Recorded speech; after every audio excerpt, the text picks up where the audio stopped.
സദ്യ വിളമ്പുന്നതിന് ഒരു ഓർഡറൊക്കെ ഉണ്ടല്ലോ. അത് സത്യം പറഞ്ഞാൽ എനിക്കറിയില്ല. എന്നെ ഫ്രണ്ട്സൊക്കെ എപ്പോഴും ഓണസദ്യക്കൊക്കെ വിളിക്കാറുണ്ട്. അപ്പോൾ എനിക്ക് ഒരുപാട് ഫ്രണ്ട്സ് കേരളത്തിൽ നിന്ന് ഒക്കെയാണ് ഉള്ളത്. അപ്പോൾ അവരുടെ വീട്ടിലാണ് അധികവും ഞാൻ ഓണസദ്യ കഴിക്കാറ്.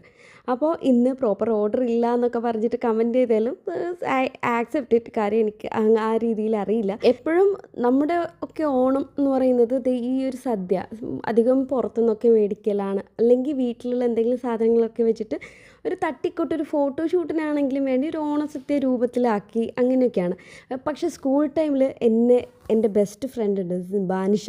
അവളെപ്പോഴും വിളിക്കും. അപ്പോൾ ബാനുവിൻ്റെ അമ്മയുണ്ട് ആൻറ്റു എപ്പോഴും നല്ല അടിപൊളി ഗോതമ്പ് തരി പായസം വെക്കും. അയ്യോ, ഞാൻ അത്രയും അഡിക്റ്റഡ് ആണ് ഈ പായസത്തിന്. എന്തായാലും നമ്മുടെ നാട്ടിലത്തെ ഓണസദ്യ നെയ്മിക്കും അതേപോലെ എതിലിനും ഒരു കൗതുകമായിരിക്കും. രണ്ടുപേരുടെ എനിക്ക് തോന്നുന്നു ഒരു ആദ്യത്തെ സദ്യയായിരിക്കും രണ്ടുപേരും